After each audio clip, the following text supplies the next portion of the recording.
ನಮಸ್ಕಾರ ಸ್ನೇಹಿತರೆ, ಮತ್ತೆ ರಾಜ್ಯದ ಮುಖ್ಯವಾದ ಮಾಹಿತಿಗಳನ್ನು ಡೀಟೇಲ್ ಆಗಿ ನೋಡೋಣ. ಮದ್ಯಪ್ರಿಯರಿಗೆ ಭರ್ಜರಿ ಗುಡ್ ನ್ಯೂಸ್. ಶೀಘ್ರದಲ್ಲೇ ಮದ್ಯದ ದರ ಇಳಿಕೆ ಮಾಡಲು ರಾಜ್ಯ ಸರ್ಕಾರ ಚಿಂತನೆ. ಅಬಕಾರಿ ಇಲಾಖೆ ಇತಿಹಾಸದಲ್ಲೇ ಹರಿದು ಬಂತು ದೊಡ್ಡ ಮಟ್ಟದ ಆದಾಯ. ಏನಿದು ಮಾಹಿತಿ ನೋಡೋಣ. ಇನ್ನು ರೈತರಿಗೆ ಬೆಳೆ ವಿಮೆ ಪರಿಹಾರ ಪಾವತಿ ಮಾಡುವಂತೆ ಅಧಿಕಾರಿಗಳಿಗೆ ಜಿಲ್ಲಾಧಿಕಾರಿಯವರ ಸೂಚನೆ. ಮತ್ತೊಂದೆಡೆಯಲ್ಲಿ ಕಾಂಗ್ರೆಸ್ ಸರ್ಕಾರದ ಗ್ಯಾರಂಟಿ ಯೋಜನೆ ಕುರಿತಂತೆ ಹಣ ಬಿಡುಗಡೆ ಮಾಹಿತಿ. ದಿನೇಶ್ ಗೂಳಿಗೌಡ ಅವರ ಮಹತ್ವದ ಸಭೆ. ಎಲ್ಲ ಮುಖ್ಯವಾದ ಮಾಹಿತಿ ನೋಡೋಣ. ಇನ್ನು ಬಂಗಾರ ಖರೀದಿ ಮಾಡಬೇಕು ಎಂದು ಕಾದು ಕುಳಿತವರಿಗೆ ಶಾಕಿಂಗ್ ಸುದ್ದಿ. ನಿನ್ನೆಗಿಂತ ಮತ್ತೆ ಚಿನ್ನದ ದರದಲ್ಲಿ 8,800 ರೂಪಾಯಿ ಭಾರಿ ಏರಿಕೆ. ಎಲ್ಲ ಮಾಹಿತಿಗಳು ಬಂದಿವೆ ಸ್ನೇಹಿತರೆ.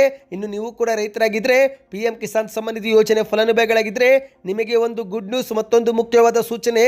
PM ಕಿಸಾನ್ ಸಮ್ಮಾನ್ ಯೋಜನೆಯ ಈ ತಪ್ಪು ಮಾಡಿದರೆ ಇದ್ದ ಹಣವನ್ನು ಕೂಡ ಕಳೆದುಕೊಳ್ಳಬಹುದು. ಯಾಕೆ, ಏನಾಯಿತು ನೋಡೋಣ. ಎಲ್ಲ ಮಾಹಿತಿಗಳು ಬಂದಿವೆ ಸ್ನೇಹಿತರೆ.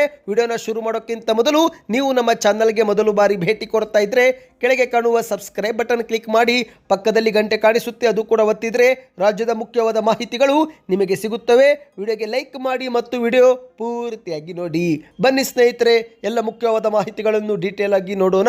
ಇದೀಗ ರಾಜ್ಯಾದ್ಯಂತ ಮದ್ಯಪ್ರಿಯರಿಗೆ ಸರ್ಕಾರ ಗುಡ್ ನ್ಯೂಸ್ ಕೊಡಲು ಮುಂದಾಗಿದೆ. ಹೌದು, ರಾಜ್ಯದಲ್ಲಿ ಅಬಕಾರಿ ಇಲಾಖೆ ಆದಾಯ ನಿರೀಕ್ಷಿತ ಪ್ರಮಾಣಕ್ಕಿಂತಲೂ ಕೂಡ ಹೆಚ್ಚಾಗಿ ಗಳಿಕೆಯಾಗಿದ್ದು, ಹೀಗಾಗಿ ಶೀಘ್ರವೇ ಪ್ರೀಮಿಯಂ ಮದ್ಯಗಳ ಬೆಲೆ ಇಳಿಕೆ ಮಾಡಲು ರಾಜ್ಯ ಸರ್ಕಾರ ಚಿಂತನೆ ಮಾಡುತ್ತಿದ್ದು, ಈ ಕುರಿತಂತೆ ಚರ್ಚೆ ಮಾಡಿ ಶೀಘ್ರದಲ್ಲೇ ನಿರ್ಧಾರ ಪ್ರಕಟಿಸುತ್ತೇವೆ ಎಂದು ಅಬಕಾರಿ ಸಚಿವರಾಗಿರುವ RB ತಿಮ್ಮಾಪುರ ಅವರು ಹೇಳಿಕೆ ಕೊಟ್ಟಿದ್ದಾರೆ. ಹೌದು, ಇಂದು ವಿಧಾನಸೌಧದಲ್ಲಿ ಅಬಕಾರಿ ಇಲಾಖೆಯ ಪ್ರಗತಿ ಪರಿಶೀಲನಾ ಸಭೆ ಮಾಡಿ ನಂತರ ಸುದ್ದಿಗೋಷ್ಠಿಯಲ್ಲಿ ಮಾತನಾಡಿದಂತೆ ಇವರು, ಈ ಒಂದು ವರ್ಷದ ಮೊದಲೆರಡು ತ್ರೈಮಾಸಿಕದಲ್ಲಿನೇ ನಿರೀಕ್ಷಿತ ಪ್ರಮಾಣಕ್ಕಿಂತ ಹೆಚ್ಚಿನ ಆದಾಯ ಗಳಿಕೆಯಾಗಿದೆ.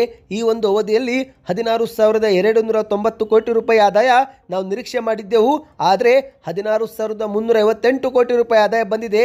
ಅಂದರೆ ಸರಿಸುಮಾರು 68 ಕೋಟಿ ರೂಪಾಯಿ ಹೆಚ್ಚಿನ ಆದಾಯ ಗಳಿಕೆಯಾಗಿದ್ದು, ಹಾಗಾಗಿ ಶೀಘ್ರದಲ್ಲೇ ಪ್ರೀಮಿಯಂ ಮದ್ಯದ ಬೆಲೆ ಇಳಿಕೆ ಮಾಡಲು ಚಿಂತನೆ ಮಾಡುತ್ತೇವೆ ಎಂದು ಹೇಳಿಕೆಯನ್ನು ಕೊಟ್ಟಿದ್ದಾರೆ. ಅಬಕಾರಿ ಇಲಾಖೆಯಲ್ಲಿ ಸಾಕಷ್ಟು ಬದಲಾವಣೆ ಮಾಡಲಾಗಿದೆ. ಇಂದು ನಮ್ಮ ಇಲಾಖೆಯಲ್ಲಿ ಡಿಜಿಟಲ್ ವ್ಯವಸ್ಥೆ ಜಾರಿ ಮಾಡಲಾಗುತ್ತಿದೆ. 5 ವರ್ಷಕ್ಕೊಮ್ಮೆ ಆನ್ಲೈನ್ ಮೂಲಕವೇ ಲೈಸೆನ್ಸ್ ನವೀಕರಣಕ್ಕೆ ಅವಕಾಶ ಕಲ್ಪಿಸಿಕೊಡಲಾಗಿದೆ. ಅದೇ ರೀತಿ CL4 ಸೇರಿದಂತೆ ಇತರೆ ಲೈಸೆನ್ಸ್ಗಳನ್ನು ಕೂಡ ಹಂತ ಹಂತವಾಗಿ ಕಡಿತಗೊಳಿಸಲಾಗುತ್ತಿದ್ದು, ಇದೀಗ ಶೀಘ್ರವೇ ಪ್ರೀಮಿಯಂ ಬ್ರ್ಯಾಂಡ್ನ ಮದ್ಯದ ಬೆಲೆಯೂ ಕೂಡ ಇಳಿಕೆ ಮಾಡುತ್ತೇವೆ ಎಂದು ಮಾಧ್ಯಮಗಳ ಮುಂದೆ ಹೇಳಿಕೆ ಕೊಟ್ಟಿದ್ದಾರೆ. ಅಬಕಾರಿ ಇಲಾಖೆಯಲ್ಲಿ ದಕ್ಷತೆಯಿಂದ ಕೆಲಸ ಮಾಡದ ಅಥವಾ ನಿರ್ಲಕ್ಷ್ಯ ವಹಿಸುತ್ತಿರುವ ಅಧಿಕಾರಿಗಳ ವಿರುದ್ಧವೂ ಕೂಡ ಕಠಿಣ ಕ್ರಮ ನಾವು ಜರುಗಿಸುತ್ತೇವೆ ಎಂದು ಇದೇ ಸಮಯದಲ್ಲಿ ಎಚ್ಚರಿಕೆಯೂ ಕೂಡ ಕೊಟ್ಟಿದ್ದಾರೆ.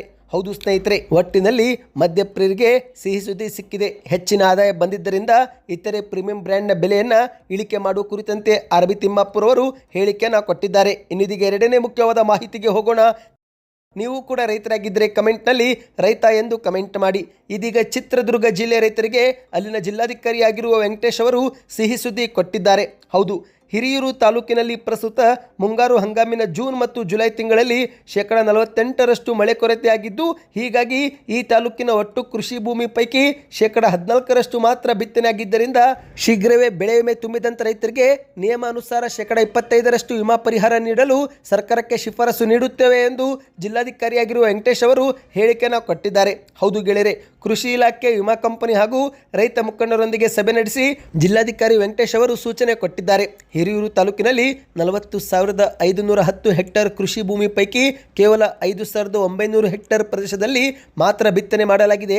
ಆಗಸ್ಟ್ ತಿಂಗಳ ಮಳೆಯಿಂದ ಬಿತ್ತನೆಗೆ ಏನೂ ಪ್ರಯೋಜನವೇ ಆಗಿಲ್ಲ, ಏಕೆಂದರೆ ಇಲ್ಲಿ ಮಳೆಯ ಕೊರತೆಯಾಗಿದೆ.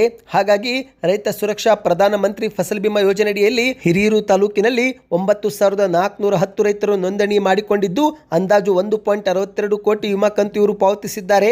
ಹಾಗಾಗಿ ಸರ್ಕಾರದ ಅಧಿಸೂಚನೆಯಂತೆ 75%ಕ್ಕಿಂತ ಹೆಚ್ಚಿನ ಕ್ಷೇತ್ರದಲ್ಲಿ ಬಿತ್ತನೆ ವಿಫಲಗೊಂಡರೆ ಆಗ ವಿಮಾ ಮೊತ್ತದ 25% ಪರಿಹಾರವನ್ನು ವಿಮಾ ಸಂಸ್ಥೆ ನೀಡಿ ಮುಂದಿನ ಅವಧಿಯ ವಿಮೆಯನ್ನು ರದ್ದುಪಡಿಸಬೇಕು.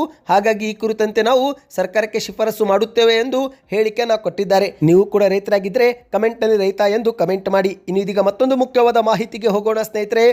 ಇದೀಗ ಪಂಚ ಗ್ಯಾರಂಟಿ ಯೋಜನೆಗಳಿಗೆ ಪ್ರತಿ ಜಿಲ್ಲೆಗಳಿಗೆ ಸರ್ಕಾರ ಹಣವನ್ನು ಬಿಡುಗಡೆ ಮಾಡುತ್ತಿದ್ದು, ಇದೇ ನಡುವೆ ಹಾಸನ ಮತ್ತು ಮಂಡ್ಯ ಜಿಲ್ಲೆಗೆ ಎಷ್ಟು ಹಣ ಬಿಡುಗಡೆ ಮಾಡಲಾಗಿದೆ ಎನ್ನುವ ಮಾಹಿತಿ ಬಂದಿದೆ. ಹೌದು, ಸ್ವತಃ ಗ್ಯಾರಂಟಿ ಯೋಜನೆಗಳ ಅನುಷ್ಠಾನ ಪ್ರಾಧಿಕಾರದ ರಾಜ್ಯ ಉಪಾಧ್ಯಕ್ಷರಾಗಿರುವ ದಿನೇಶ್ ಗೂಳಿಗೌಡ ಎನ್ನುವರು ಹೇಳಿಕೆಯನ್ನು ಕೊಟ್ಟಿದ್ದಾರೆ. ಪಂಚ ಗ್ಯಾರಂಟಿ ಯೋಜನೆಗಳಿಗಾಗಿ ಹಾಸನ ಜಿಲ್ಲೆ ಒಂದಕ್ಕೆ 3,105 ಕೋಟಿ ರೂಪಾಯಿ ಹಣ ಬಿಡುಗಡೆಯಾಗಿದ್ದು ಶೇಕಡ 99.5% ಅನುಷ್ಠಾನಗೊಂಡಿರುವುದು ಶ್ಲಾಘನೀಯ ಎಂದು ಹೇಳಿಕೆಯನ್ನು ಕೊಟ್ಟಿದ್ದಾರೆ. ಈ ಒಂದು ಹಿಂದೆ ನೋಟ್ ಅಮಾನ್ಯ, ಅವೈಜ್ಞಾನಿಕ GST ನೀತಿ, ಕೊರೋನಾ ಸಮಯದಲ್ಲಿ ಲಾಕ್ಡೌನ್ ಸೇರಿದಂತೆ ಹಲವು ಕಾರಣಗಳಿಂದ ಜನರು ಆರ್ಥಿಕವಾಗಿ ನಷ್ಟಕ್ಕೆ ತುತ್ತಾಗಿದ್ದರು. ಇಂದು ಜನರಲ್ಲಿ ಕೊಳ್ಳುವ ಶಕ್ತಿ ಕುಸಿದ ಪರಿಣಾಮವೇ ಆರ್ಥಿಕ ಪರಿಸ್ಥಿತಿಯು ಕೂಡ ಕುಸಿತಗೊಂಡಿತ್ತು. ಆದರೆ ಪಂಚ ಗ್ಯಾರಂಟಿ ಯೋಜನೆಗಳಿಂದ ಇಂದು ಜನರ ಕೊಳ್ಳುವ ಶಕ್ತಿಯು ಕೂಡ ಮತ್ತೆ ಹೆಚ್ಚಾಗಿದೆ ಎಂದು ಹೇಳಿಕೆಯನ್ನು ಕೊಟ್ಟಿದ್ದಾರೆ. ಯಾವುದೇ ಮಧ್ಯವರ್ತಿ ಹಾವಳಿಲ್ಲದೆ ಸರ್ಕಾರದ ಯೋಜನೆಗಳು ನೇರವಾಗಿ ಫಲಾನುಭವಿಗಳಿಗೆ ತಲುಪುತ್ತಿದ್ದರಿಂದ ಜಗತ್ತಿನ ಅತಿದೊಡ್ಡ ಕಾರ್ಯಕ್ರಮವಾಗಿರುವ ಪಂಚ ಗ್ಯಾರಂಟಿ ಯೋಜನೆಗಳು ಇಂದು ದೇಶ ಮಾತ್ರವಲ್ಲದೆ ವಿದೇಶದಲ್ಲೂ ಕೂಡ ಚರ್ಚೆ ಮಾಡಲಾಗುತ್ತಿದೆ ಎಂದು ಹೇಳಿಕೆಯನ್ನು ಕೊಟ್ಟಿದ್ದಾರೆ. ಇದೇ ನಡುವೆ ಮಂಡ್ಯ ಜಿಲ್ಲೆ ಬಗ್ಗೆಯೂ ಕೂಡ ಮಾಹಿತಿ ಕೊಟ್ಟಂತೆ ಇವರು ಮಂಡ್ಯ ಜಿಲ್ಲೆಗೂ 3,200 ಕೋಟಿ ರೂಪಾಯಿ ಬಿಡುಗಡೆ ಮಾಡಲಾಗಿದೆ ಎಂದು ಹೇಳಿಕೆಯನ್ನು ಕೊಟ್ಟಿದ್ದಾರೆ. ಕಾಂಗ್ರೆಸ್ ಸರ್ಕಾರದ ಗ್ಯಾರಂಟಿ ಯೋಜನೆಗಳಿಗಾಗಿ ಸರ್ಕಾರ ಇಲ್ಲಿಯವರೆಗೆ 94,000 ಕೋಟಿ ರೂಪಾಯಿ ಖರ್ಚು ಮಾಡಿದೆ ಎಂದು ಗ್ಯಾರಂಟಿ ಯೋಜನೆಗಳ ಅನುಷ್ಠಾನ ಪ್ರಾಧಿಕಾರದ ರಾಜ್ಯ ಉಪಾಧ್ಯಕ್ಷರಾಗಿರುವ ದಿನೇಶ್ ಗೂಳಿಗೌಡ ಎನ್ನುವರು ಹೇಳಿಕೆಯನ್ನು ಕೊಟ್ಟಿದ್ದಾರೆ. ನೀವು ಕೂಡ ಕಾಂಗ್ರೆಸ್ ಸರ್ಕಾರದ ಗ್ಯಾರಂಟಿಗಳಲ್ಲಿ ಯಾವುದಾದ್ರೂ ಒಂದು ಗ್ಯಾರಂಟಿಯ ಲಾಭ ಪಡೆದುಕೊಳ್ಳುತ್ತಿದ್ದರೆ ಕಮೆಂಟ್ನಲ್ಲಿ ಯಾವುದು ಎಂಬುದನ್ನು ತಿಳಿಸಿ.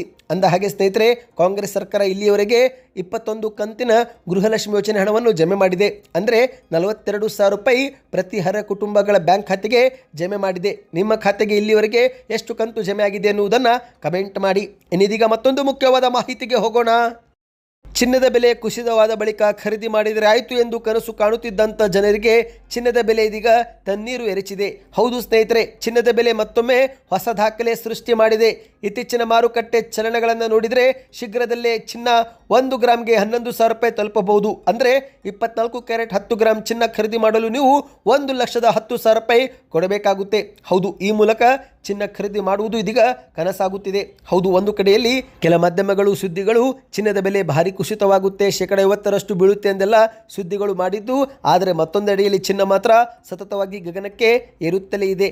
ಅಂದ ಹಾಗೆ ಸ್ನೇಹಿತರೆ, ಚಿನ್ನದ ಬೆಲೆ ಯಾವ ರೀತಿ ನಿರ್ಧಾರವಾಗುತ್ತಂದರೆ ಇಂದು ಚಿನ್ನದ ಬೆಲೆಯು ಅಂತಾರಾಷ್ಟ್ರೀಯ ಮಾರುಕಟ್ಟೆಯ ನಿರ್ಧಾರ, ಭಾರತೀಯ ರೂಪಾಯಿಯ ಮೌಲ್ಯ, ಹಬ್ಬ ಮದುವೆ ಸೀಸನ್ ಸೇರಿದಂತೆ ಬೇಡಿಕೆ ಮತ್ತು ಪೂರೈಕೆ ಸೇರಿದಂತೆ ಹಲವು ಸ್ಥಿತಿಗಳ ಮೇಲೆ ಚಿನ್ನದ ಬೆಲೆ ನಿರ್ಧಾರ ಮಾಡಲಾಗುತ್ತೆ. ವಿಶೇಷವಾಗಿ ಮದುವೆ ಹಬ್ಬ ಸಮಯದಲ್ಲಿ ಚಿನ್ನ ಹೆಚ್ಚಾಗಿ ಖರೀದಿ ಮಾಡುವುದರಿಂದ ಚಿನ್ನದ ಬೆಲೆ ಮತ್ತಷ್ಟು ಏರಿಕೆಯಾಗಲು ಕಾರಣವಾಗುತ್ತೆ. ಇದೀಗ ಮಾಹಿತಿಯ ಪ್ರಕಾರ ಸೆಪ್ಟೆಂಬರ್ 3ರಂದು ಚಿನ್ನದ ಬೆಲೆ 24 ಕ್ಯಾರೆಟ್ ಪ್ರತಿ ಗ್ರಾಮ್ಗೆ 10,697. ಇದೇ ಚಿನ್ನ ನಿನ್ನೆ ಪ್ರತಿ ಗ್ರಾಮ್ಗೆ 10,609 ರೂಪಾಯಿಗೆ ಮಾರಾಟವಾಗಿತ್ತು. ಅಂದರೆ ಸ್ನೇಹಿತರೆ, 1 ಗ್ರಾಮ್ಗೆ ಕೇವಲ ಒಂದೇ ದಿನದಲ್ಲಿ 88 ರೂಪಾಯಿ ಏರಿಕೆ ಕಂಡಿದೆ. ಅಂದರೆ 10 ಗ್ರಾಮ್ಗೆ 880, 100 ಗ್ರಾಮ್ಗೆ 8,800 ರೂಪಾಯಿ ಎಂದು ಹೇಳಲಾಗಿದೆ. ಅಂದರೆ ಸ್ನೇಹಿತರೆ, 10 ಗ್ರಾಮ್ ಚಿನ್ನ ಖರೀದಿ ಮಾಡಲು ಇದೀಗ 1,06,970 ರೂಪಾಯಿ ಕೊಡಬೇಕಾಗಿದೆ.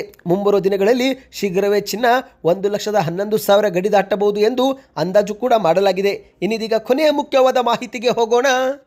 ಇದೀಗ ಕೇಂದ್ರದ ಸರ್ಕಾರವು ರೈತರಿಗೆ ಇಲ್ಲಿಯವರೆಗೆ PM ಕಿಸಾನ್ ಸಮ್ಮಾನ್ ನಿಧಿ ಯೋಜನೆ ಮೂಲಕ ಪ್ರತಿ ಕುಟುಂಬಕ್ಕೆ 40,000 ರೂಪಾಯಿ ಜಮೆ ಮಾಡಿದೆ. ಹೌದು ಸ್ನೇಹಿತರೆ, ಇತ್ತೀಚೆಗೆ ಕೇಂದ್ರದ ಸರ್ಕಾರ PM ಕಿಸಾನ್ ಸಮ್ಮಾನ್ ನಿಧಿ ಯೋಜನೆಯ 20ನೇ ಕಂತು ಜಮೆ ಮಾಡಿದ್ದು, ಇದೀಗ ಮುಂದಿನ ಕಂತಾಗಿರುವ 21ನೇ ಕಂತು ಮಾಧ್ಯಮ ವರದಿಯ ಪ್ರಕಾರ ನವೆಂಬರ್ ಅಥವಾ ಡಿಸೆಂಬರ್ ತಿಂಗಳಲ್ಲಿ ಬಿಡುಗಡೆ ಮಾಡಬಹುದು ಎಂದು ಹೇಳಲಾಗಿದೆ. ಹೌದು, ದೀಪಾವಳಿ ಹಬ್ಬ ಅಥವಾ ದೀಪಾವಳಿ ಹಬ್ಬದ ನಂತರ ರೈತರ ಖಾತೆಗೆ 21ನೇ ಕಂತು ಜಮೆ ಆಗುವ ಸಾಧ್ಯತೆ ಇದೆ ಎಂದು ಅಂದಾಜು ಮಾಡಲಾಗಿದೆ. ಅಂದಹಾಗೆ ಸ್ನೇಹಿತರೆ, PM ಕಿಸಾನ್ ಸಮ್ಮಾನ್ ನಿಧಿ ಯೋಜನೆಯ ಹಣವನ್ನು ಪಡೆದುಕೊಂಡ ರೈತರಿಗೆ ಒಂದು ಮುಖ್ಯವಾದ ಮಾಹಿತಿಯೂ ಕೂಡ ಬಂದಿದೆ.